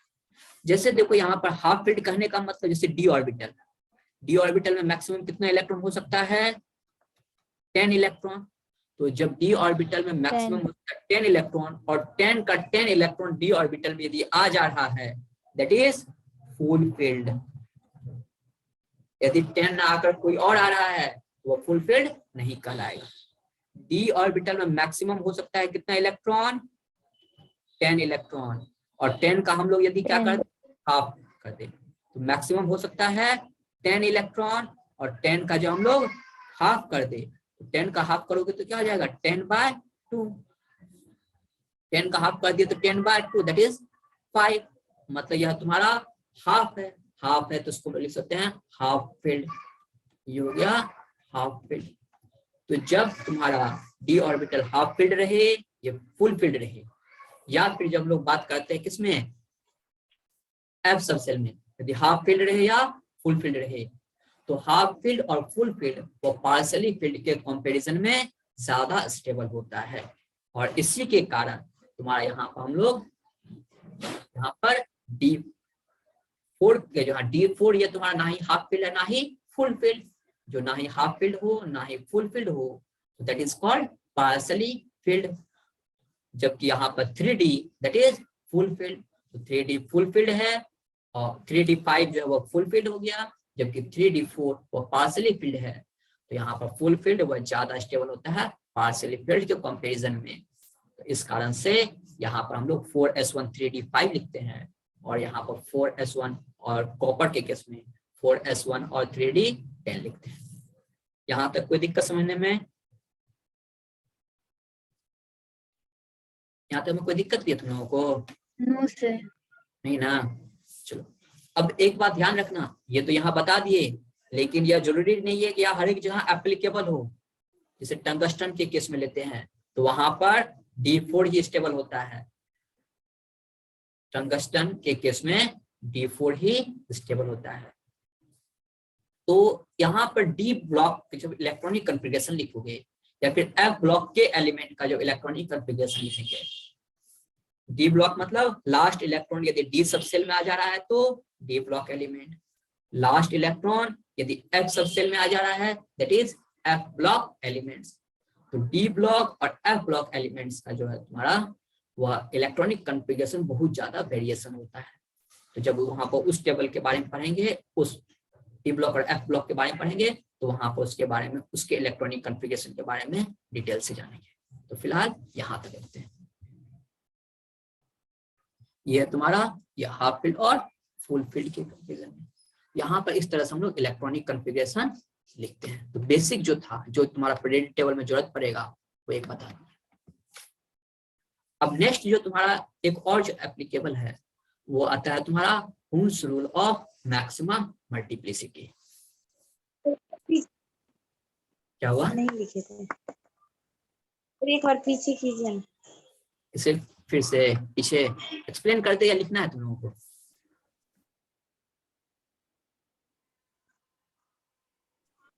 अच्छा फिर से एक बार बता। सर कौन सा? नहीं सर, हो गया, वो हो गया ना? सर उसको लिखना था, वही पूछ रहे। अच्छा ठीक है, नीचे करे और नीचे करे क्या? पीछे वाला नो सर, हो गया, वो लिख लिए हो? चलो तो ठीक है, तो आगे चलते हैं।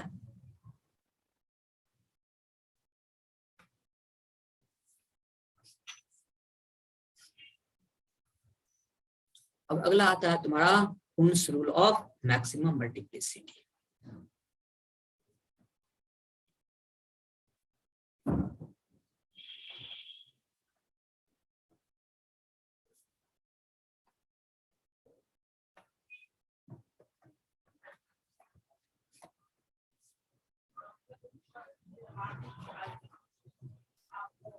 इनके बारे में हुन्स बताए थे तो उसी के नाम पर पड़ गया Hund's rule of maximum multiplicity. देखो एक बार फिर से हम बता रहे हैं इसमें क्या होता है। अबव प्रिंसिपल में क्या था कि यह ऑर्बिटल में इलेक्ट्रॉन कैसे फिल होगा वो है।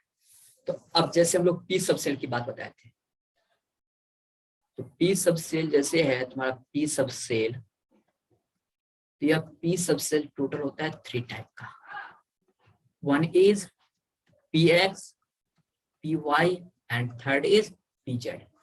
उसी तरह से डी सबसेल की बात करें तो यह डी सबसेल टोटल होता है 5 टाइप का। dxy, dyz, dzx, dx square minus y square and dz square, ये डी है। अब क्या है कि इसी को जो हम लोग पी सबसेल को बॉक्स के फॉर्म में लिख सकते हैं। एक इस तरह दे दिए और यहाँ 3 पार्ट है, 3 बॉक्स बना देते हैं। एस सबसेल क्या होता है? तो एस सबसेल एक ही तरह का होता है, तो एस सबसेल के लिए सिर्फ हम लोग एक ही बॉक्स बनाए। डी सबसेल है तो डी सबसेल तुम्हारा 5 टाइप का है, तो 5 टाइप का है तो इसके हम लोग 1 2 3 4 5 1 2 3 4 5 बॉक्स बना देते। इस तरह से हम लोग लिखते हैं। इसको बोलते हैं बॉक्स के फॉर्म में रिप्रेजेंट करना इलेक्ट्रॉनिक कॉन्फ़िगरेशन को। अब हम लोग चलते हैं फिर electronic configuration, कुंट्स rule of maximum multiplicity. अब इसके अनुसार क्या है कि जब एनर्जी सेम है, जब ऑर्बिटल का एनर्जी सेम है, जैसे हम लोग बात करें px, py और pz, तो 2px, 2py और 2pz, तो इस सभी का n प्लस एल का वैल्यू सेम, तो n प्लस एल का वैल्यू सेम होने के कारण तीनों का एनर्जी भी सेम होगा, 2px का, 2py का और 2pz का, ये तीनों का एनर्जी सेम होगा। तो अब यहाँ पर इसमें इलेक्ट्रॉन कैसे फील होगा, इसको बताने के लिए हुन्स अपना एक रूल दिए जिसे कहा गया Hund's rule of maximum multiplicity. तो अब इसके अनुसार क्या होता है, इसके अनुसार यदि ऑर्बिटल्स का एनर्जी सेम है, यदि ऑर्बिटल का एनर्जी सेम है तो उसके केस में ध्यान रखना, यदि ऑर्बिटल का एनर्जी सेम है तो उसके केस में इलेक्ट्रॉन पहले वन बाय वन एक एक करके सब ऑर्बिटल में फिल होगा, और जब वह कंप्लीटली फिल हो जाए तो उसके बाद पेयरिंग स्टार्ट होगा। फिर से रिपीट कर रहे हैं, कुंट्स रूल ऑफ मैक्सिमम मल्टीप्लिसिटी के अनुसार जब ऑर्बिटल्स का एनर्जी सेम है तो उसके केस में पहले वन बाय वन करके इलेक्ट्रॉन फिल होगा, और जब वह कंप्लीटली फिल हो जाए तो उसके बाद इलेक्ट्रॉन्स का पेयरिंग स्टार्ट होता है। That is the कुंट्स rule of maximum multiplicity. देखते हैं यहाँ पर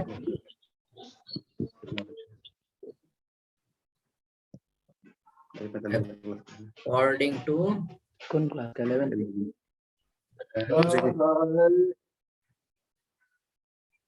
according to Hume's rule of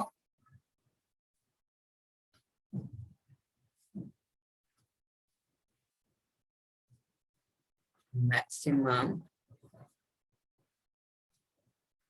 multiplicity, if the energy of orbitals are same, then electrons will fill first one by one in each orbital,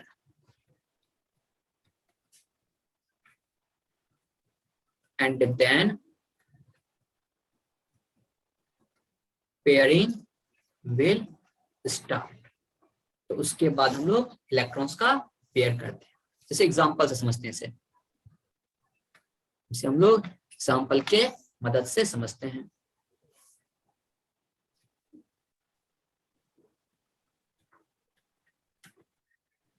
जैसे nitrogen, इसका atomic number 7, atomic number 7 है तो इससे just पहले कौन सा नेवल गैस आ जाएगा, helium.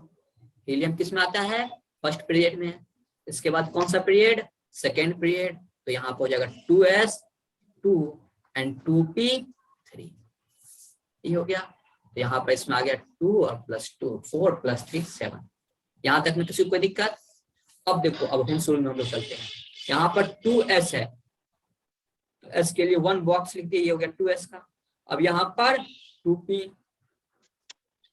तो 2p को हम लोग 3 बॉक्स बनाए थे, एक था 2px, second is 2py and third is 2pz। अब देखो यहाँ पर 2s में कितना इलेक्ट्रॉन, 2 इलेक्ट्रॉन, तो एक minute, pairing will start with opposite, will start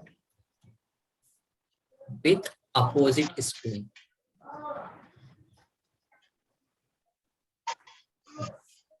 अब देखो यहाँ पर 1s और 2p, 2s and 2p, sorry यहाँ 2s एंड 2p, तो दोनों का एनर्जी क्या है, डिफरेंट है, अलग अलग एनर्जी है। तो अब इसमें देखो पहले 1s में इलेक्ट्रॉन फिल हुआ, अब यहाँ पर तो दोनों का एनर्जी डिफरेंट है, तो दूसरा इलेक्ट्रॉन भी कहाँ आएगा, 2s में ही आएगा, लेकिन इसका स्पिन जो है वो उल्टा होगा। ये एरो हम लोग ऊपर की तरफ किया है, तो दूसरा हम कहाँ देंगे, नीचे की तरफ, इस तरह से। यहाँ पर एक ऊपर की तरफ, दूसरा नीचे की तरफ, इसका मतलब हुआ इस दोनों का स्पिन एक दूसरे के अपोजिट है। इस दोनों का स्पिन एक दूसरे के अपोजिट है, इसका मतलब है। अब 2p देखो, 2p में कितना इलेक्ट्रॉन, 3 इलेक्ट्रॉन, तो 2px 2py और 2pz तीनों का एनर्जी सेम है। 2px 2py और 2pz इस तीनों ऑर्बिटल का एनर्जी सेम है। तो जब एनर्जी सेम रहे तो इलेक्ट्रॉन पहले 1 बाय 1 करके सारे ऑर्बिटल्स में जाएगा। पहला इसमें गया 2s में, इसका स्पिन क्या होगा, सेम स्पिन का है, इस तरह से, ठीक है। अब नेक्स्ट हम लोग चलते हैं, जैसे हम लोग चलते हैं तुम्हारा फ्लोरीन का। फ्लोरीन का कितना एटॉमिक नंबर, 9 होता है। इसके जस्ट पहले का नोबेल गैस हीलियम 2, यह आता है तुम्हारा 2s2 2p5। अब इसके केस में देखो यहाँ पर 1 और 2s। अब यहाँ पर 2p है तो 2px 2py 2pz, तो पहले 1 बाय 1 करके सब में फिल होगा। अब देखो ये 2p वाला तो पूरा आ गया, इसके बाद कौन आता है 3s, इसके बाद आता है 3s, लेकिन 3s का एनर्जी और 2p का एनर्जी सेम नहीं होता है। 3s और 2p ये दोनों ऑर्बिटल का एनर्जी सेम नहीं है, तो पहले 2p में कंप्लीटली फिल्ड होगा तब जाएगा 3s में। तो 2px 2py एंड 2pz इस तीनों ऑर्बिटल का एनर्जी सेम है, इसलिए पहले 1 बाय 1 तीनों ऑर्बिटल में इलेक्ट्रॉन फिल हुआ। अब यहाँ पर पेयरिंग स्टार्ट होगा, तो यहाँ पर टोटल इलेक्ट्रॉन्स की संख्या 5 है, यहाँ पर टोटल 5 इलेक्ट्रॉन। तो अगला जो यहाँ पर आएगा, यहाँ पर 2 और +3 5 एंड 6, यहाँ पर इसमें ई सब सेल में टोटल 5 इलेक्ट्रॉन। तो नेक्स्ट इलेक्ट्रॉन इसमें आएगा, लेकिन यहाँ पर अपोजिट स्पिन होगा, तुम्हारे यहाँ अपोजिट साइड, ये हो गया। उसके बाद फिर तुम्हारा अगला इसमें जाएगा, और यहाँ पर टोटल हो गया, टोटल कितना है 5 to 7, तो 2 प्लस यहाँ पर टोटल आ जा रहा है 7 इलेक्ट्रॉन्स। तो इस तरह से क्लोरीन का इलेक्ट्रॉनिक कॉन्फ़िगरेशन हम लोग बॉक्स के फॉर्म में रिप्रेजेंट करते हैं। तो holes rule of maximum multiplicity के अनुसार, तो जब इलेक्ट्रॉन ऑर्बिटल्स का एनर्जी सेम है तो उसके केस में इलेक्ट्रॉन पहले 1 बाय 1 हर एक ऑर्बिटल में फिल होगा, और जब वो कंप्लीटली फिल हो जाए तब उसके बाद अपोजिट स्पिन के साथ फिर वहां पर पेयरिंग स्टार्ट होता है। यही है holes rule of maximum multiplicity.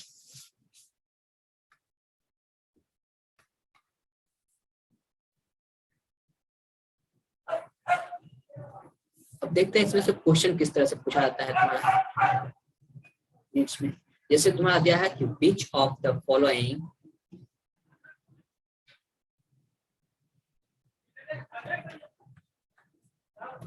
is incorrect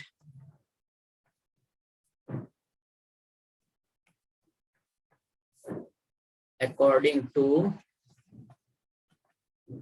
Ohm's rule of maximum multiplicity. जैसे दिया फर्स्ट ऑप्शन में दिया हुआ है,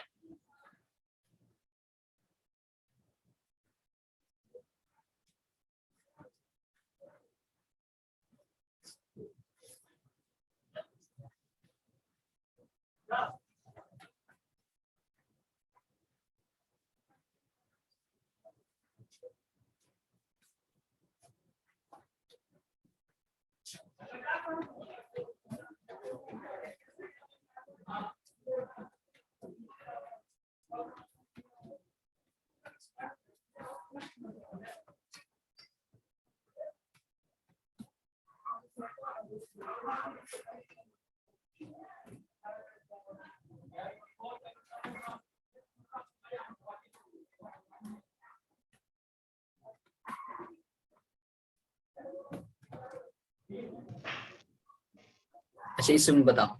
अब यहाँ पर ध्यान रखना है कि holes rule of maximum multiplicity के अनुसार कौन सा इनकरेक्ट है। 4 सर, लास्ट वाले से, लास्ट वाला। Correct sir. हमारा करेक्ट है। यदि पूछ लेता है अबव प्रिंसिपल के अनुसार कौन सा इनकरेक्ट है, तब कौन सा बताते हैं, या तो होल्स रूल के अनुसार तो लास्ट वाला हो गया। अबव प्रिंसिपल के अनुसार यदि इसी क्वेश्चन में यहाँ पे ये दे देता है कि अबव प्रिंसिपल के अनुसार कौन सा इनकरेक्ट है, तब कौन सा आंसर लिखते हैं, थर्ड। थर्ड नहीं, थर्ड सही है, फर्स्ट वाला। तब उसके अनुसार फर्स्ट होता। क्यों होता फर्स्ट? अबव प्रिंसिपल के अनुसार जिसका एनर्जी कम होगा इलेक्ट्रॉन सबसे पहले उसमें फिल होगा। अब यहाँ पर देखो ये तो पूरा कंप्लीटली फिल्ड हुआ नहीं, हाँ, तो फर्स्ट वाले में पहले 2 होता सर। पहले 2 होता, तब अबव प्रिंसिपल के अनुसार ये वाला फर्स्ट इनकरेक्ट है, और Hund's rule of maximum multiplicity के अनुसार फोर्थ वाला तुम्हारा इनकरेक्ट है। कोई दिक्कत? ये तुम्हारा आता है Hund's rule of maximum multiplicity के अनुसार हो गया, और ये तुम्हारा आता है अबव प्रिंसिपल के अनुसार। सर बोलो। पहला वाला सर हुन्स रूल के हिसाब से सही कैसे? ये सर पहला वाला तो गलत होगा ना। अच्छा बता रहे हैं, हुन्स रूल कहता क्या है कि यहाँ पर हुन्स रूल जब भी बता रहा है तो वह ऑर्बिटल्स के जब एनर्जी सेम है तो उसके बारे में बताता है। ठीक है, ये ध्यान रखना। हुन्स रूल किसके बारे में बताता है? कि जब एनर्जी सेम है। तो अब जब एनर्जी सेम है तो इसी 3 ऑर्बिटल का एनर्जी सेम है, इसका और इसका तो एनर्जी सेम है नहीं। जैसे मान लो यदि हम लोग ये 2s ले लेते हैं और 2p ले लेते हैं, तो 2s 2p का एनर्जी सेम होता नहीं है, नहीं होता है। तो हुन्स रूल के अनुसार क्या था कि जब ऑर्बिटल का एनर्जी सेम रहे तब पहले सेम स्पिन के साथ फिल होगा, उसके बाद अपोजिट स्पिन के साथ। अब देखो 2px ले रहे हैं, 2py ले रहे हैं और 2pz ले रहे हैं, इस तीनों का तो एनर्जी क्या है? सेम है, और सेम में सभी सेम स्पिन के साथ फिल हुआ है ना। उसका तो यही कहना है, यदि सेम स्पिन के साथ तुम्हारे यहाँ पर फिल हो रहा है। क्लियर हो गया?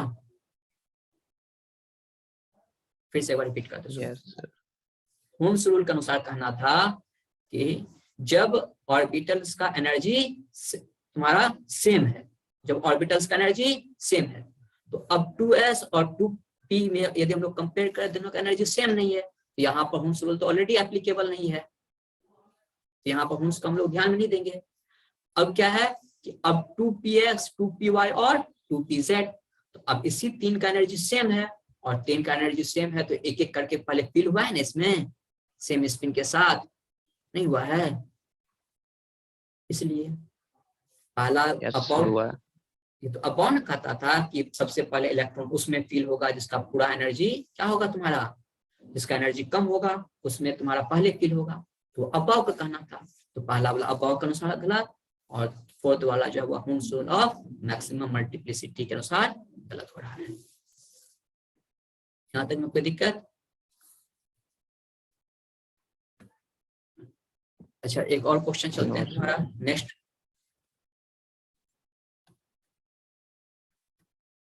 Which of the following have maximum energy? ये अबव के अनुसार कंपेयर करना है। फर्स्ट दिया हुआ तुम्हारा 4s, second is 3d, third is तुम्हारा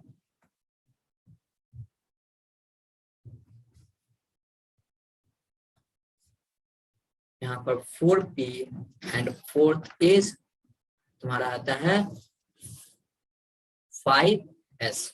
अब बताओ इसमें सबसे कम मैक्सिमम एनर्जी किसका होगा? 3D का। 3d का एनर्जी मैक्सिमम होगा। अच्छा मैक्सिमम एनर्जी निकालने के लिए सबसे पहले क्या देखते थे? n प्लस एल का वैल्यू। तो जब n प्लस एल का वैल्यू सेम होता था तब हम लोग देखते थे n का वैल्यू। कंपेयर देखते हैं इसमें, पहला देखो इसमें n प्लस एल का वैल्यू कितना होगा? 5 यहाँ पर n इक्वल टू हो गया 4 और l इक्वल टू हो गया 0। एस सबसे लिख के क्या होता है? 0 लेते हैं ना, तो यहाँ पर n प्लस एल का वैल्यू क्या हो जाएगा? 4। इसमें देखो n का वैल्यू कितना है? 3। l का वैल्यू यहाँ पर कितना है? t के लिए कितना लेते हैं हम लोग l का वैल्यू? 5s हो गया। 2 लेते हैं। 2 तो n प्लस l का वैल्यू यहाँ पर कितना हो गया? 5। अच्छा इसमें बताओ n का वैल्यू कितना होगा यहाँ पर? 4 और l का वैल्यू? l का वैल्यू यहाँ पर कितना लेंगे? 1। तो n प्लस l का वैल्यू यहाँ पे कितना हो गया? 4 प्लस 1 5। अब यहाँ पे बताओ n प्लस l का वैल्यू क्या होगा? यहाँ पर n का वैल्यू होगा तुम्हारा 5 और l का वैल्यू क्या है? 0। तो n प्लस l का वैल्यू क्या हो गया? 5। 5 + 0 5 हो गया ना। अच्छा अब बताओ इस तीनों में 4s तो पहले ही छट गया क्योंकि इसका n+l का वैल्यू कम है। अब 3d 4p और 5s इस तीनों के केस में n+l का 5s वैल्यू होगा। बहुत अच्छा, क्योंकि इसके केस 5s में आ जाएगा तुम्हारा 5s। तो 5s का एनर्जी सबसे ज्यादा होगा क्योंकि यहाँ पर तुम्हारा n+l का वैल्यू तुम्हारा ज्यादा है और सेम होने का n का वैल्यू यहाँ पर ज्यादा है। इस कारण से 3d और 4p के कंपैरिजन में 5s का वैल्यू ज्यादा होगा। यहाँ तक में कहीं कोई दिक्कत? No sir. तुम लोगों को कुछ पूछना भी है इसमें?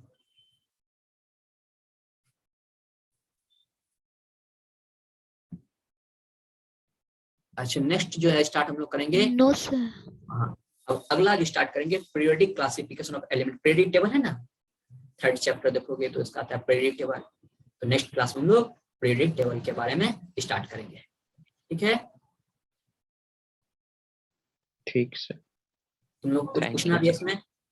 Thank you. Next, ठीक है। तो यहाँ पर होता है कि पीरियोडिक टेबल स्टार्ट करने से पहले इलेक्ट्रॉनिक कॉन्फ़िगरेशन को समझना बेहतर था।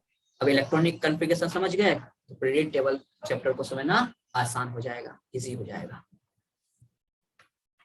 ठीक है तो आज यही रहने देते हैं। किसी को कुछ पूछना भी है तुम लोगों में से? Thank you sir. ओके बाबू, welcome no sir. Thank you sir. Welcome.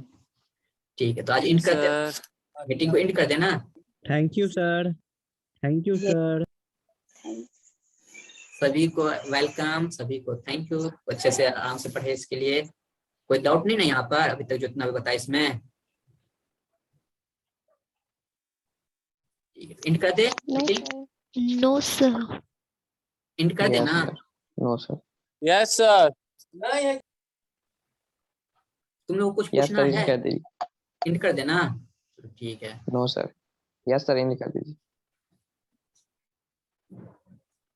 ठीक है इंड कर देते हैं इसे।